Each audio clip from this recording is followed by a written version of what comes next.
Please could you take your seats as we're about to kick things off. I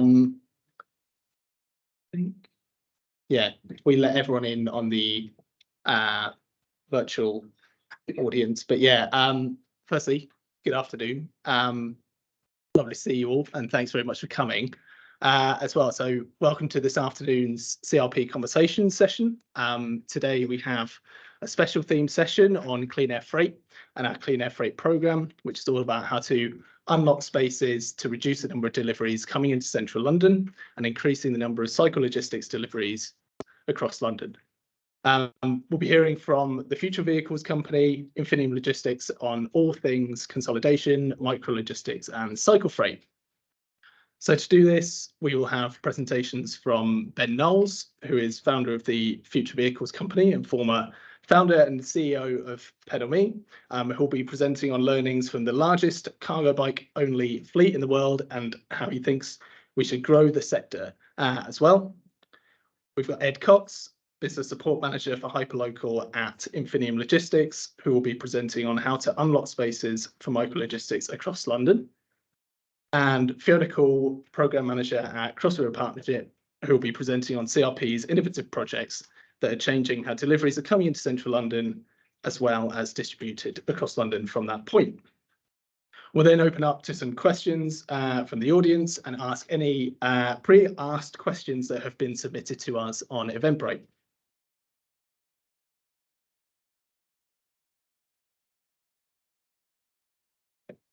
So as this is a hybrid event, we've got some moderators to be aware of. Sophia Arturo will be moderating the chat online, and Catherine Fairfax, who is just to the left here, or to your right, will be moderating in person. There'll be some links that will be shared in the chat during the event to show you anything that the presenters want to share, and we'll also include all of this in our sort of post-event follow-up tomorrow as well. So before the main presentations begin, we should share some information about CRP and our Clean Air Freight programme. CRP is a partnership delivering environmental, economic and community-focused projects. We support public, private and voluntary sector organisations to address creatively challenges around air quality, transport, placemaking and wellbeing. Our vision is to address sustainability challenges collaboratively in London and beyond, and be a testbed for exciting projects in towns and cities where we'll share knowledge, evidence and best practice for the people who live, work and visit these cities. And one of our projects is Clean Air Freight, which is helping the freight sector to deliver cleaner air. It is funded by Impact on Urban Health, who are part of the Guy's and St Thomas's Trust Foundation. So the project will minimise the harmful emissions from freight within the London Borough of Lambeth and the London Borough of Southwark. The project aims to prepare for more rail freight deliveries into London, including investigating the potential of passenger trains and also trialling last mile logistics from a consolidation centre in South London. So the problems of freight transport and air pollution are highlighted clearly on the screen. So freight vehicles make up 15% of London's total vehicle miles, but also emit 1/4 of London's overall transport carbon emissions. In London, 9,400 premature deaths are attributed to poor air quality, which could cost as much as £4 billion a year to the health service. And also the number of parcels delivered in London is expected to grow to double by 2030 as well. So our Clean Air Freight project has investigated the middle mile deliveries by exploring the potential for rail freight across London, particularly focused on Lambeth and Southwark. So this has come out from our latest report on Track for Sustainable Logistics, and it shows two potential options: parcels as passengers and a dedicated freight multiple unit train to get express rail freight deliveries into London. These would have significant air quality emission savings, whilst also reducing the impact of HGV driver shortages, reducing congestion, reducing inefficient HGV journeys, and also much more. So please go ahead and read our On Track for Sustainable Logistics, Integrating Rail Freight into London's Deliveries, our report there, but not right now. And also with the last mile deliveries on Clean Air Freight, CRP in collaboration with Brits and Bid the London Borough of Lambeth and Pedal.me have been trialling a micro logistics hub for 8 Brixton businesses. So businesses could use the space for their inbound and outbound deliveries, as highlighted on the diagram on the right. So they could redirect their inbound deliveries to the hub, which were then consolidated and sent by Pedal.me's cargo bikes. They could then use this for outbound deliveries as well to their customers across London, where, for example, we had a brewery that would send deliveries to the hub in 1 ton bulk of like cans of beer, and they would then be sent out over the coming months to their customers in London. So for the first half of the project, the hub was at a staff location at Pedal.me's headquarters in SE1, where we paid for 200 square foot of space. And the second half of the project was at an unstaffed location, lock storage container in Battersea. So the use of both brought out really interesting learnings in terms of the consolidation behaviour, and also how easily the project was sort of used at each location as well. And because of this, we've been really keen to share our learnings from the project. So we've produced 10 project learnings over the past 5 weeks through our social media channels. So these cover key topics such as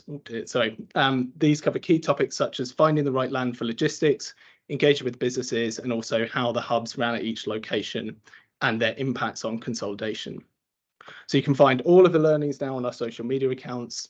So have a scroll through, and if you've got any questions, then please do feel free to reach out to me as well. But for now, we'll move on and introduce our first speaker, Ben Knowles, founder of the Future Vehicles company.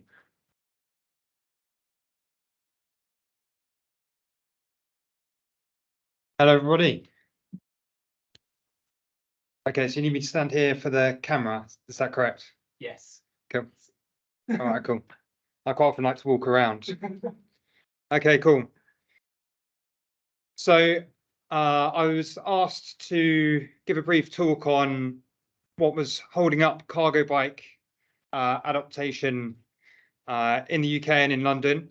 I started looking into it and started trying to quantify some of the effects, and came up with some pretty striking results when I started to do that. So just to introduce myself, I was a transport planner. So I worked for Sustrans and I worked for local authorities. One of my projects was, which you might be familiar with, is school streets. So you close the street outside of school at the start and end of the school day, and you get changed behaviour. I got the first ones in London. Today there are about 1,500 or something in the UK. There's 300 in Paris alone. And much to my amusement, because as far as I'm concerned, I nicked the idea from the Dutch, it's also been adopted as under the branding School Streets back in Amsterdam, which is kind of really exciting. So I like to think that I've got an eye for an opportunity that could be quite big. And I got into cargo bike logistics because I was running this community cycling project. So I used to turn up in council estates and I taught people to ride bikes. Started off being me and riding one bike and pushing another. And then it got a little bit out of hand, and it ended up with a team of 10 cycle instructors. And we used to move the bikes around by bike, because we started off trying to use vans and realized quite quickly that was a waste of everyone's time and money. And we found that we could move many more bikes per person by using bikes and cargo bikes and trailers than we could in a van. The load time was quicker, the travel time was quicker, but also crucially, it was much more predictable. And that saves you a huge amount of money, because if you're using a van and you don't know whether a journey is going to take an hour or 20 minutes, then you have to pay someone for the hour rather than the 20 minutes. If it takes 25 minutes to cycle it and it's the same every time, you still win. Does that make sense? That still applies in commercial logistics, as I came to find later on. So yeah, you can see some pictures of the community cycling project. I had this wooden back feeds that I used to transport bikes around on the front of, and I discovered that you could carry people around on the front of it, and that was quite fun, with a water pistol or without. And so, partially to impress an actress that I met at a party once, I rang Urban Arrow and convinced them to make a cargo bike that could carry 2 adults on the front.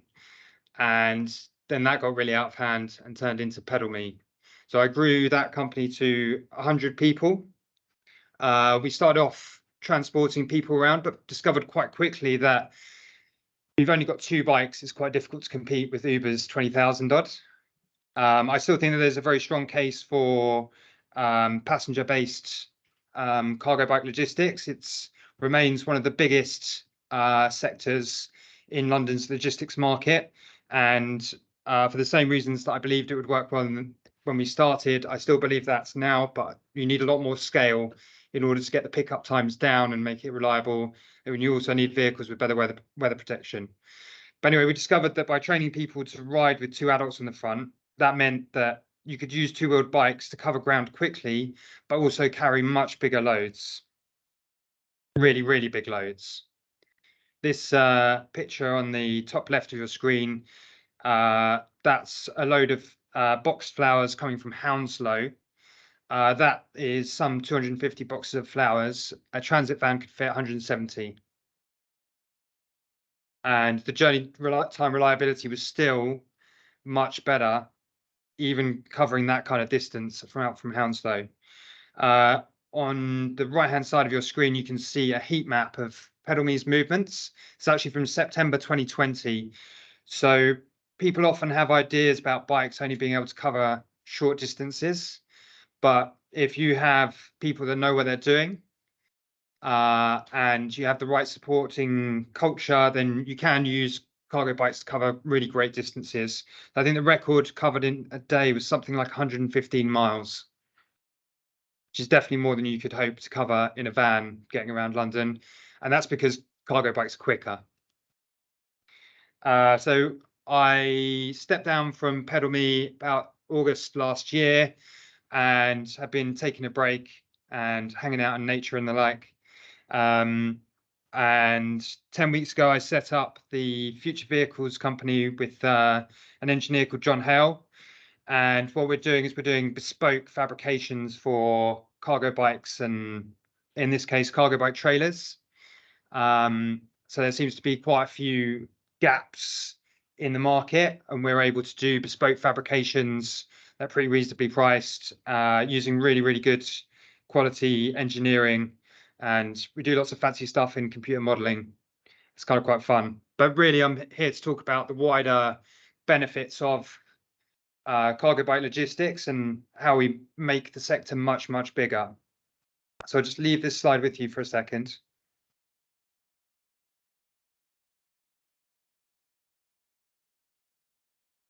I mean, the thing that really struck me on here was the 500 deaths a year from it's basically people at work either totaling themselves or totaling other people while they're traveling for work purposes, or they're doing deliveries and the like. That's double all other workplace deaths. So if we can make a significant dent in the amount of commercial deliveries and also empower individuals to travel much more by bike, then there's a lot of lives to be saved, even just in that direct cause, without even thinking about air quality and all that kind of thing. So for commerce, when I was at PedalMe, we worked with University of Westminster, who their finding was that PedalMe method was about 60% more efficient, so 60% more drops per hour. This was specifically for multi-drop deliveries around London, and it was for highly trained riders. I've heard various numbers from various organizations for efficiency gains. Somewhere around about 30% more efficient than motor vehicles seems reasonable as an approximation for cargo bikes, but it's a significant amount cheaper, or it should be a significant amount cheaper. It's a significant amount more efficient for sure. Your main cost as a logistics company is people's time. So that's why the 60% more deliveries per hour is so crucial. There's really big marketing potential, which I'll talk a little bit about further down. CO2 savings are really quite significant. So at least a 2/3 saving compared to electric vans.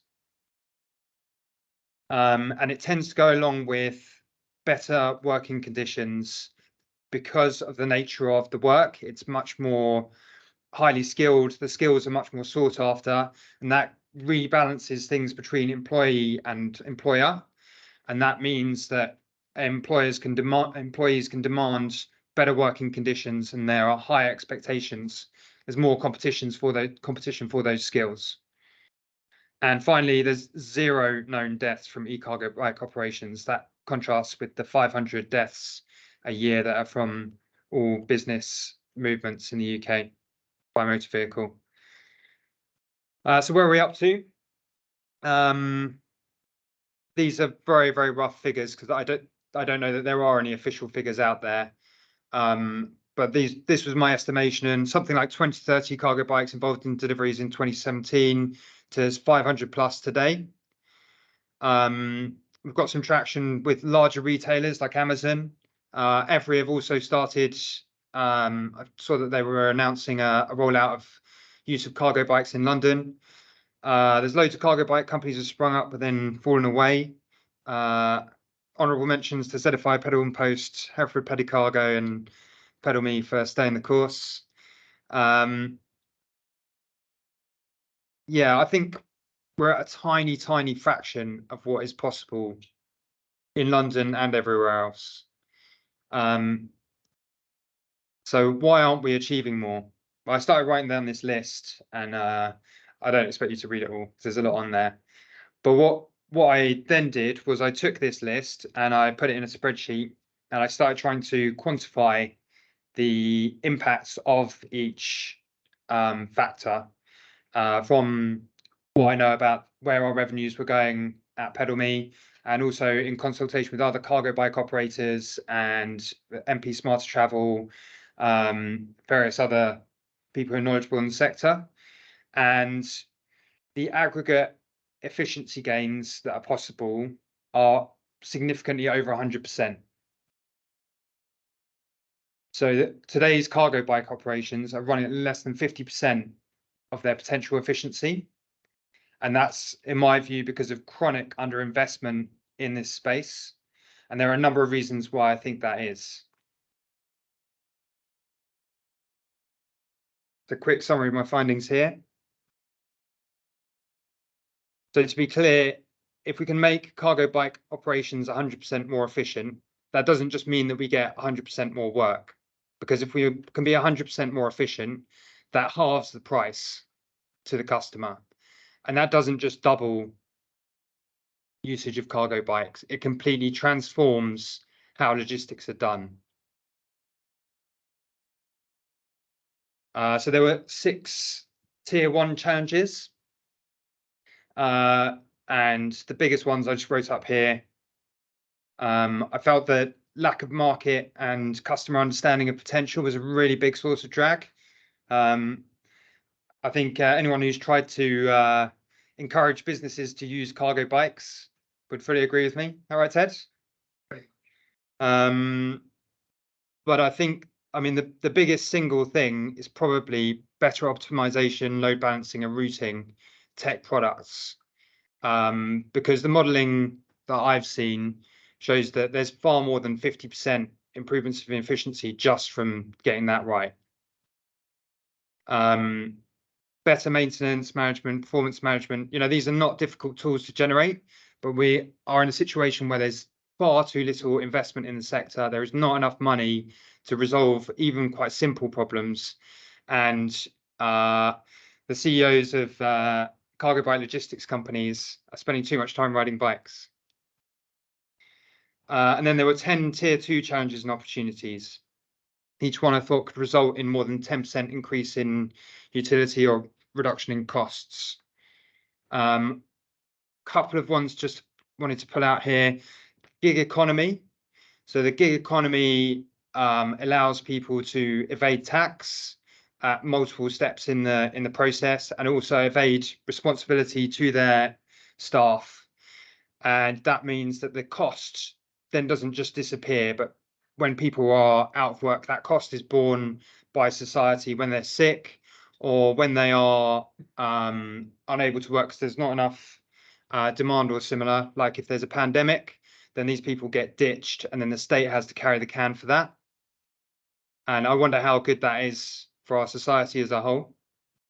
but it also systematically pulls towards against cargo bike logistics, because cargo bike work is semi-skilled to skilled work, depending on the type of bike that you're riding. And there's a much bigger supply of people in motor vehicles that you can use. And so that pulls towards the gig economy. Cargo bike logistics pulls away from the gig economy. And then there's the misleading zero emission narrative. There's no such thing as zero emission logistics. It's incorrect terminology. It doesn't exist. There's no such thing as zero emission anything. But the problem is not just that it's untrue, but it's also that if things are zero emission, you've got an electric van that's zero emission, and that is easy to do. You can just get people with who've got driving licenses and chuck them in a van and off they go. Or you've got something that's a bit more operationally complex and difficult to do, maybe a bit unfamiliar, then people are going to go with the van option.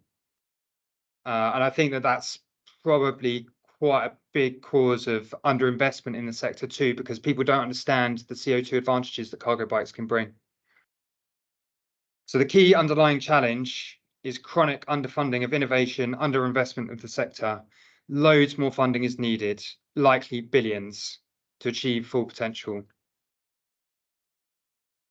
So this is, for those not familiar with economics, apologies to those who are very, very familiar with this. This is a supply and demand curve. And so you've got price on the vertical axis and quantity of sales along the bottom axis. And you can see how the change in price significantly influences the number of sales that you can achieve.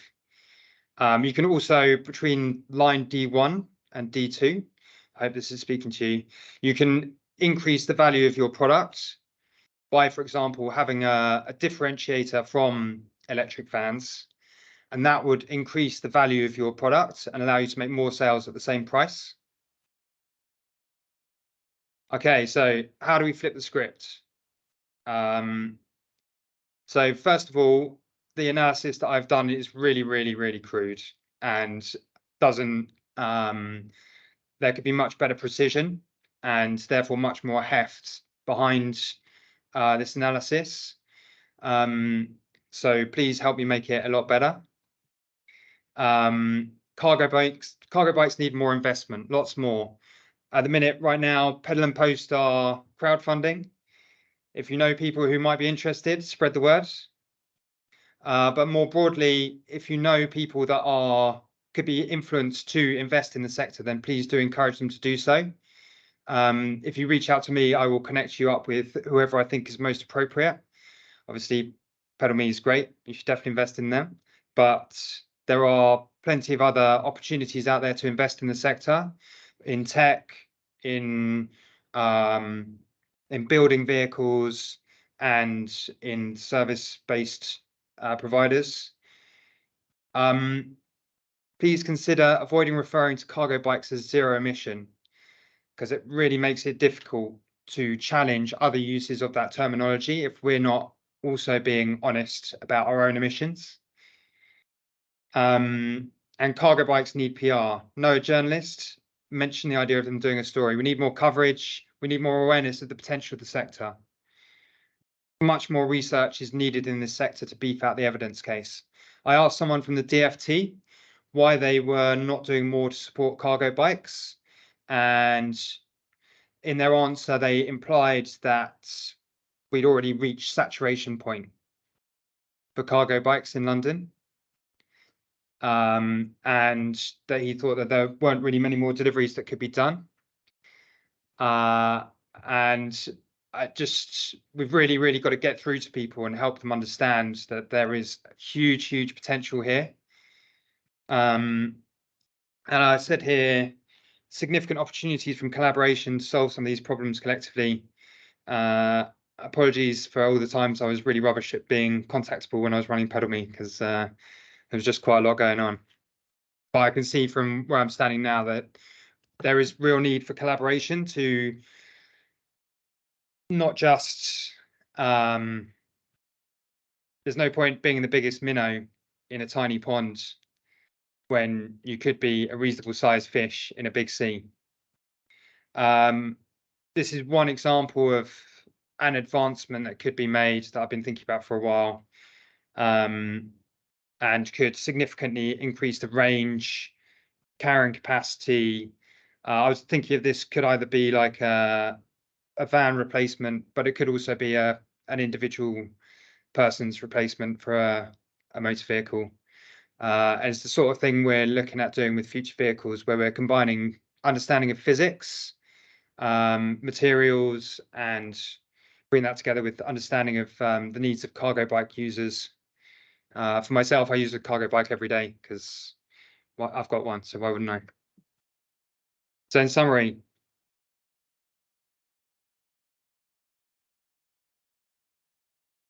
so we're a long way from where we could be, and there are loads of opportunities here for entrepreneurs to get stuck in and solve some of these problems.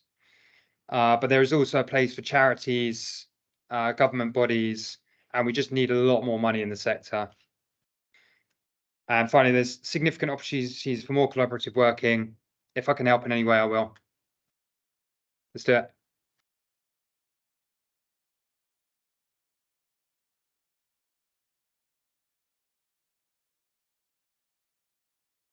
Thanks, Ben. That was brilliant. Always always great to hear the enthusiasm talking about cargo bikes. And if you get a chance to read some of the Pedal Me reports on their website, they're also a very interesting read as well. Highly recommended. Great. Okay. Well, I will just. Perfect. So yes, hi, I'm Ed. I work for Infinium Logistics, and I'm here to tell you a little bit more about unlocking spaces for micro logistics hubs.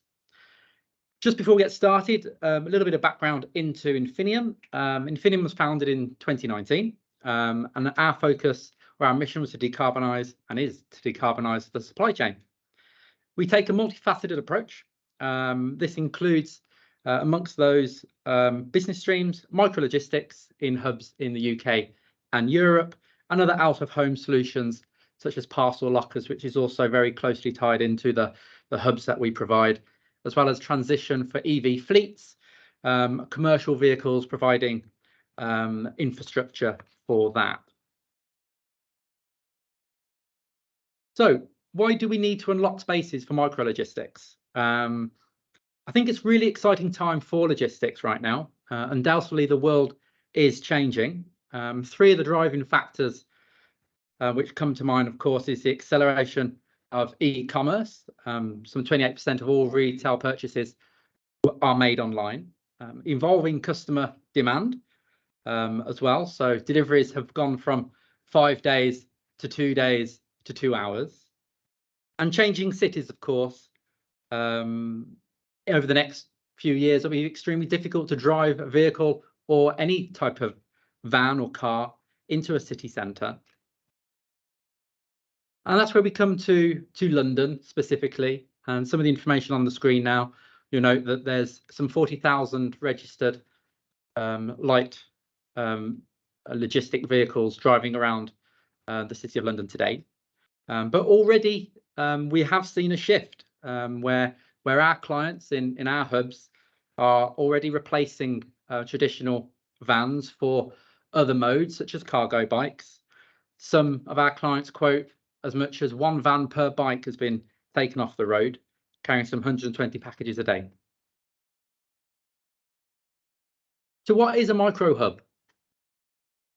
Well, if we zoom out to the traditional logistics model, just briefly, traditionally manufacturers and retailers would send a parcel to a warehouse for sortation. From there, it would go onto a node on the outskirts of a city for a van to come and arrive, pick up the parcels, drive into the city, drive around routes, and then drive back out of the city. Often, on many occasions, duplicating routes.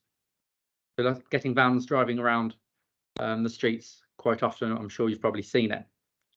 But a micro hub model typically is one where a single vehicle would come into the city from the node with parcels, Those parcels will be pre-sorted and routes calculated on the way into the hub.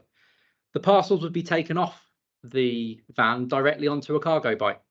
And then that bike would go out delivering parcels within a specific area, usually a range of 2 to 3 miles from the hub that it's based at.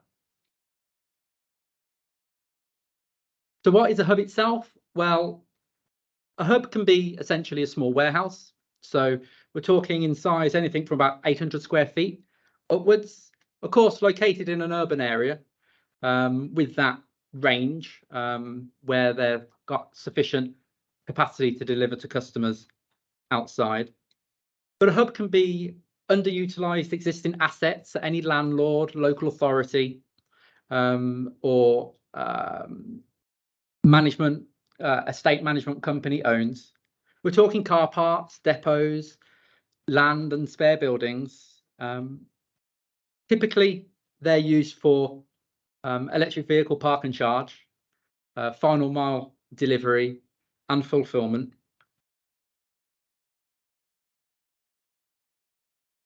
But what makes a micro hub? So essentially our hubs, we build them, you can make out, probably should get some better pictures, I think, but we make out the hubs with secure compounds within these areas. So we're talking security type fencing around the outside, operational space within, so that there can be parcel sortation taking place, and also charging capabilities already installed. So the ability to plug in, charge cargo bikes and other types of vehicles. We're talking 13 amp single phase typically, but on our EV side, we do install larger installs, 3-phase and the like. As well as that basic specification, we also include additional lighting, Wi-Fi, welfare, and we really provide a turnkey solution for businesses who are able to start operating from the day that they move in. The idea of a hub is to alleviate the pains associated with, for our customers, associated with finding spaces in urban areas close to where their customers are based, taking the hassle out of acquiring the property, finding the property and preparing it. At the same time, providing additional revenue opportunities for landlords that we work with. So what's involved in creating a hub? Well, I won't go into every point on here. I'm sure the slides will probably come around after. But essentially, we start off with where would the hub be located? So our hubs are based where there is demand, typically within the heart of a city or within a highly densely populated area. It may be led by local policies, low emission zones and the like. But only a small percentage of the sites that we survey are actually deemed suitable for a hub. So we carefully survey the sites and discounting some sites in respects to, or we take into account what's the immediate area around that site like? What's the neighbourhood like? Are there immediately residents close by? What's the loading like inside and outside the hub? Are there ramps inside the car park or the area or outside that might make it difficult for a logistics company to bring goods in? Is there access height restrictions? Are there only access restrictions during certain times of the day or at weekends? Once we've determined a suitable location, we'll work with our landlords and work with local authorities on the contractual arrangements involved, the necessary consents that we require and the planning permissions that we need to seek. And from there, we move to fitting out. So we tend to have a standard fit out of our hubs, or indeed, if we're working with a specific client, there may be some additional requirements. Understanding the nature of the type of work that will be carried out in the hubs is really important. We work with our clients and standard operating procedures to make sure that the hub itself is fit for purpose and that it is suitable. From there, we also go on to support our clients with onboarding them into the space. So we support them with site inductions, understanding the site rules, and we're particularly keen on making sure that it runs smoothly and that we're there to help expand into other areas. We have many examples where we've got customers that have taken hubs in one location and we've helped them to expand in other areas of the city, move into larger hubs, or indeed move to other areas and other countries. So briefly, some of the key challenges. Now, I think I might have been having a bad day when I put this slide together, or maybe I was just frustrated a little bit, because of course they're not just challenges, are they? They're opportunities as well. So working with landlords, local authorities to unlock the assets that they have is certainly one of the opportunities that we have. How we can not only do that for the wider good, to increase the number of or decrease the number of traditional diesel petrol vans on the road, but also open up new revenue opportunities for the landlords that we work with. The next few points probably roll into things which Ben touched on. So sharing knowledge and understanding along each step of the value chain. So what is a hub? What goes into building a hub? What are the risks associated with a hub? Helping planning and our planning colleagues make it easier to make decisions on supporting the expansion of hubs within our boroughs, within our local authorities, and at the same time legal colleagues as well, explaining and understanding around micrologistic hubs with them as well to support the ease in terms of launching new hubs and controlling costs. The last point there is also around changes to how creating a coherent network of hubs. And that probably comes back to collaboration, something which, again, Ben touched on, and we're a big believer in as well. How we can create a network of hubs across a city like London. And I think something like that really involves not just Infinium Logistics working in isolation to create hubs here, there, wherever we find demand, but also working with couriers, working with customers, local authorities, and bike providers and service operators, so that expansion is done in a coherent way as well.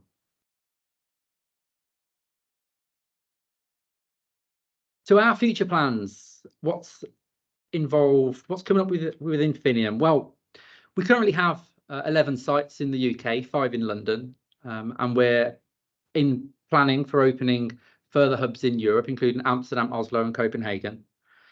But in addition to that, we're collaborating with other businesses in the tech sector to streamline and increase efficiencies in how we work, how we can make it easier for companies looking for hubs to access a hub in a seamless manner, whilst also at the same time working with technology providers on how we operate. So working around intelligent parking, intelligent loading areas, for example, digital curbside management, is all things which we are working on and hope to share some exciting news with you very soon. So that brings me to a close. Thank you.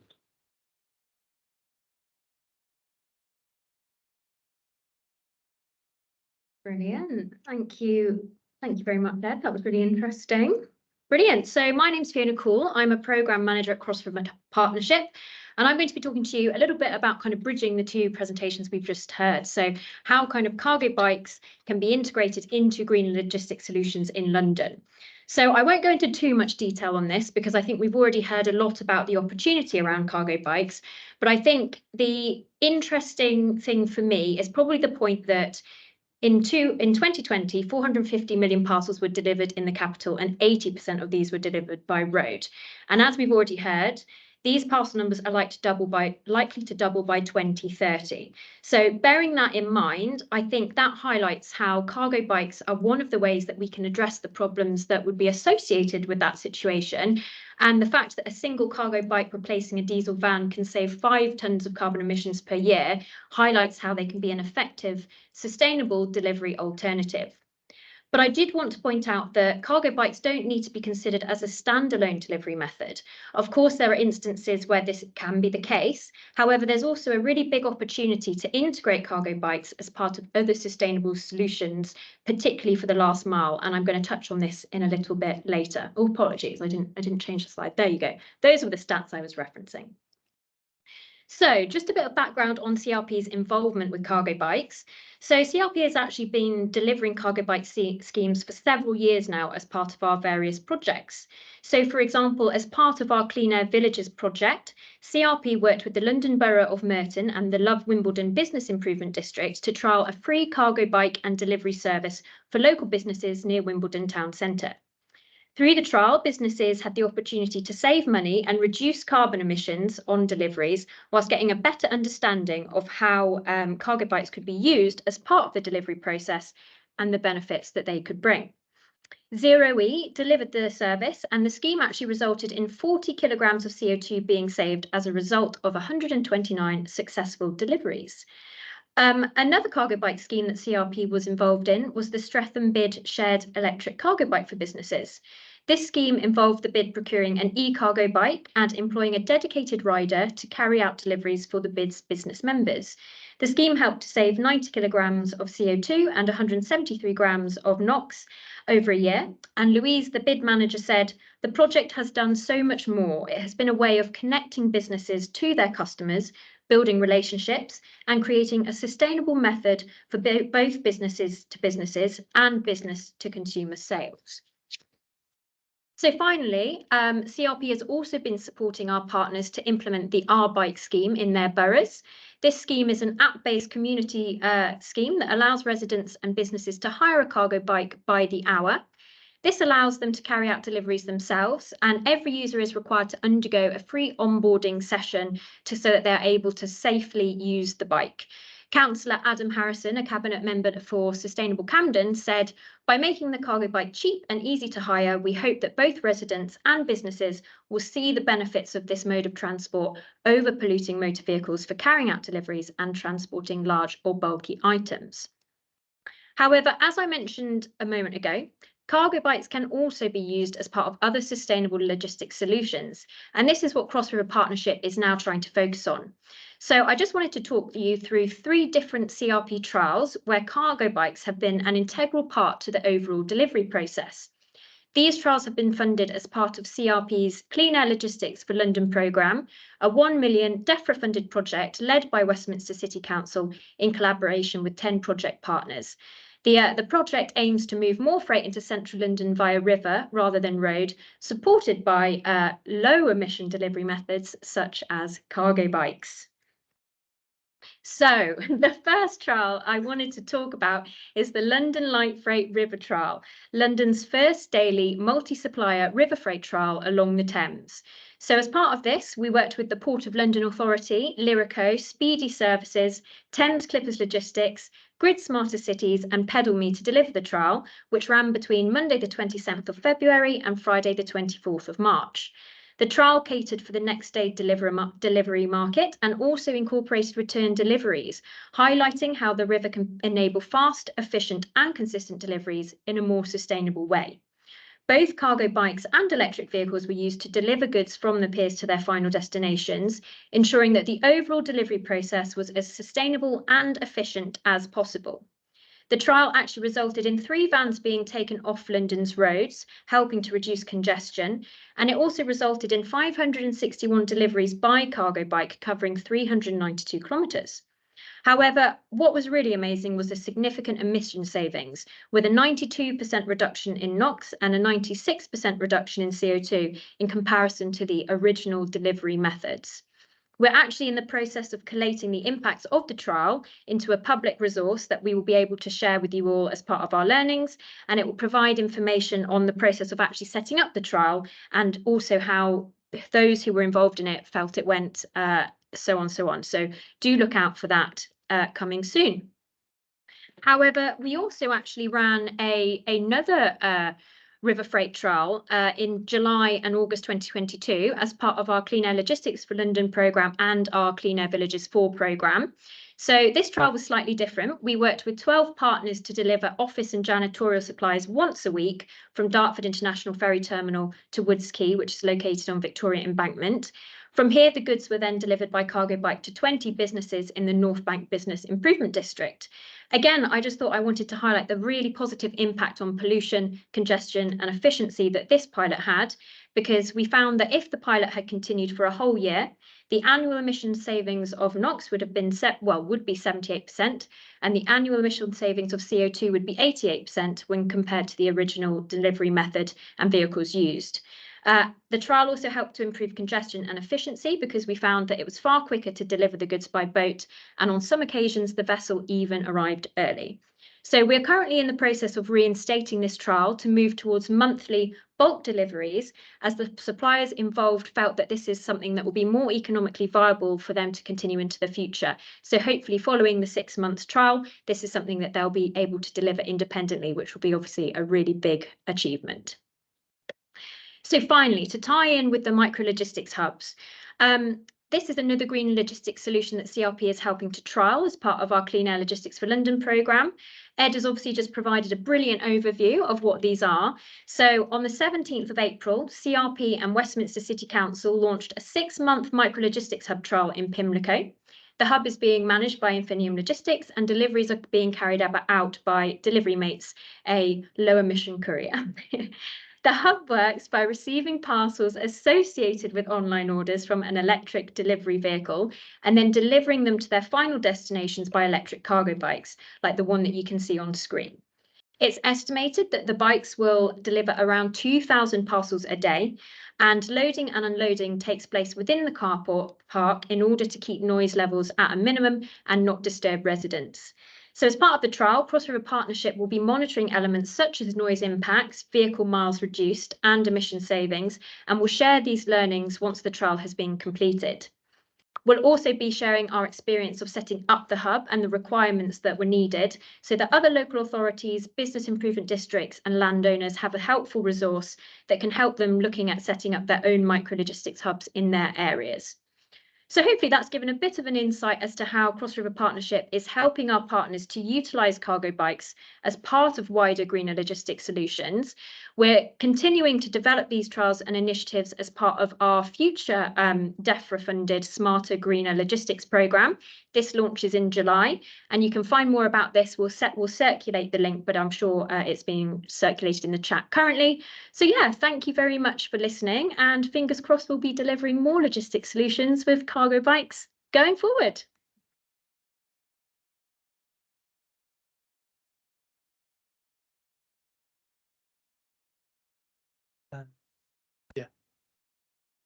So we're now onto our roundtable and panel discussion, hence the front-facing camera here, so we can capture all the reactions live. Does anyone in the room first have any questions that they would ask to ask the panelists?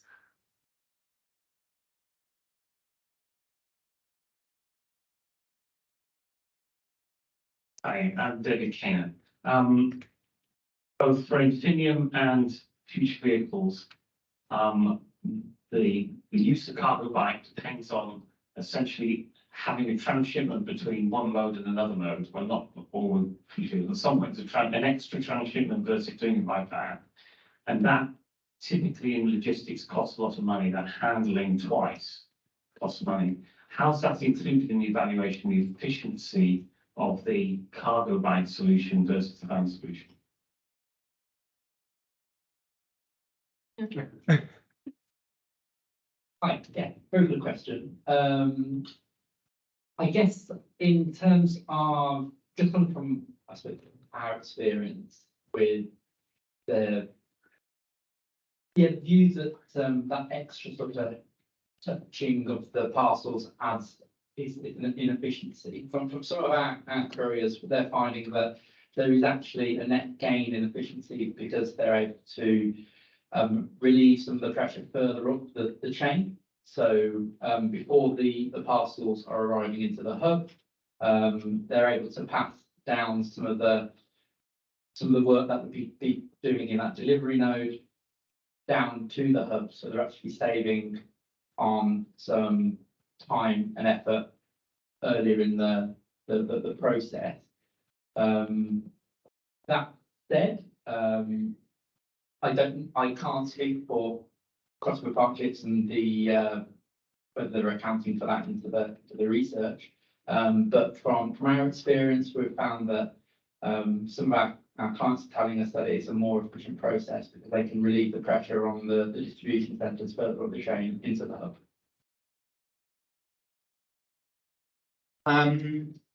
I guess there are a variety of different logistics going on.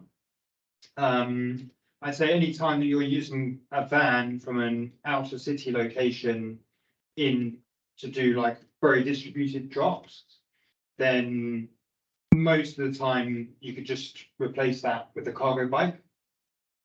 Where there are high densities of drops, that's where the micro hub model really comes into its own. And in that case, you wouldn't, you can do more drops in the same time with a cargo bike than a van, and it's the amount of time per drop that's limiting you, not the carrying capacity of the vehicle. Does that make sense? That's why, you know, like a very large company that I speak to informally sometimes who have a very high density of drops finds that even if they have to go out and back and out and back, so they're having to do 2 rounds using cargo bikes instead of 1, they still find efficiency gains. And so because it's just taking less time overall. Does that answer your question? Yeah. Don't sound quite sure.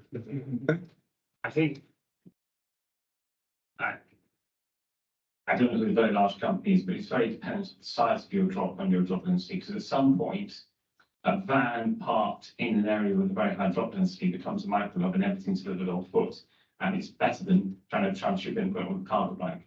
So there's a point at which it switches over again, I would argue. But I think the question is, how do you take account of in for CRP schemes, or how do you take account of that extra the fact you have to touch it twice, because that does add cost somewhere in the chain. If you're having to touch it one extra time, it adds cost. Yeah, that's a very good point. I think I would just add to what Ben was saying in respect to like the efficiency gains, of course, where there's a move to, well, we've got the construction and congestion in the cities and the costs associated with bringing vehicles into the cities. I think all those costed in the prospect of bringing the van into a single area to cross docks onto bikes.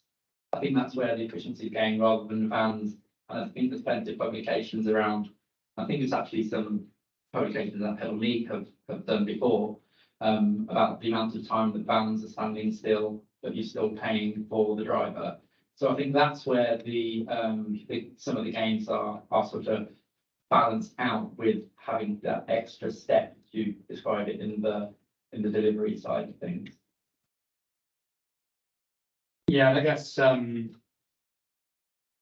are a minority of use cases for which a van will outcompete, but I think it's quite small.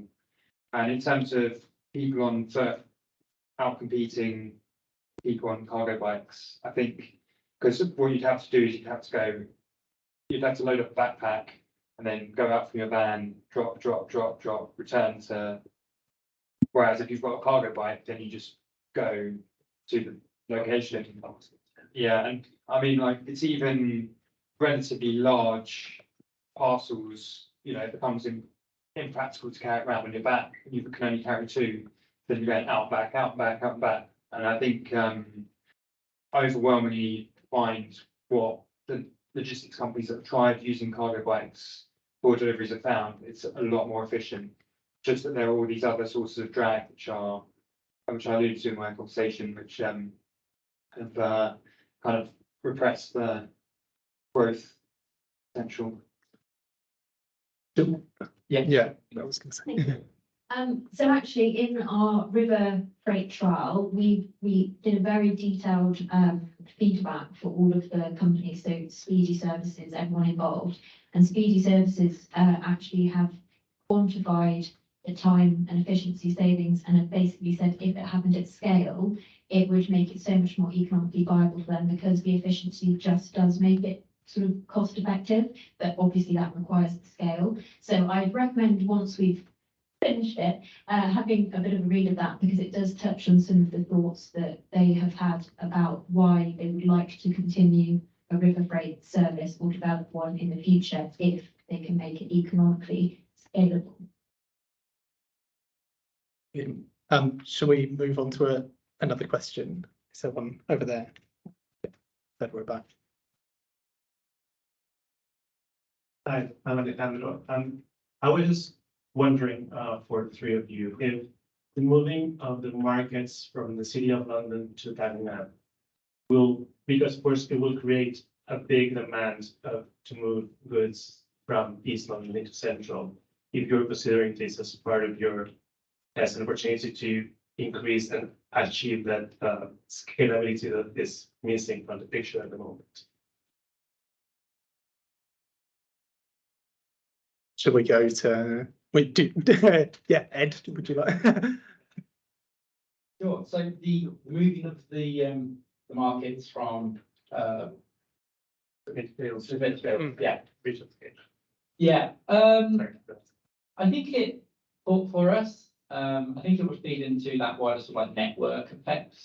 So our hubs would, where there's demand for, and we know that there are courier companies who are doing those routes that want to cover that area, bring parcels in from out Dagenham into the city, because that's where the flow of parcels are going, then it would make absolute sense for us to have a hub as part of the development, as part of the site. Perhaps we've done that before, where we've talked to developers about integrating hubs within new build areas, new build sites. So being able to form a logistics hub in partnership with courier companies to specifically serve that would make perfect sense. In addition, having a strategically located hub where bikes within 3-4 miles, although I think Ben disproved that they can go significantly further, would also make sense. So we'd be very keen to engage in that development.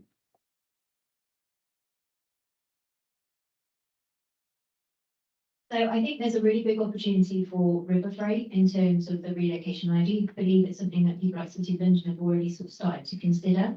I think Laura very mentioned a good point about obviously the fact it is food, so there will need to be some thoughts around kind of temperature control and how you would manage that. But obviously Dagenham all the way to the relocation, the river just makes perfect sense. So I think that's something that will be explored, and it'll be interesting to see how and if it happens. So. Yeah, and I just comment that on the map, the heat map I showed you of Pedalme, there's actually a bit of a gap out way of Dagenham.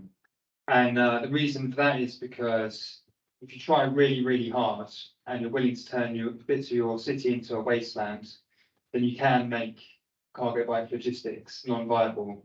If you make routes not accessible to cargo bikes, like the what's the tunnel in Blackpool Tunnel, yeah, which is not accessible to cargo bikes. And there was but essentially motorways built all over East London that make it because there aren't motorways everywhere else. There's not that many vehicles feeding into that area, so most vehicles can actually go quite quickly. And so you can, if you try really hard, and you spread everything out, and you make your city a lot less good, then you can make cargo bike logistics non-viable or harder to make viable. Brilliant. I'm very conscious of time, so it looks like we may have run out, but I would suggest that if you do have any questions, then please feel free to contact us afterwards. We've got all of the contact information on the screen, and all the panelists have said that they're very happy to be contacted afterwards too. So please do go ahead, and obviously there have been a couple of questions that have been asked in the chat that we'll do our best to sort of answer through some of the follow-up resources as well. But yeah, that's all of our contact information, so please do feel free to reach out. We've also got all of our social media channels with, as mentioned, our sort of 10 project learnings from the Brixton Micro Logistics Hub. So please do feel free to give us a follow and a scroll through there as well. But yeah, thanks very much for all of you that have attended online, that have attended in person, and yeah, we will conclude our session there, hopefully bang on 5. Brilliant.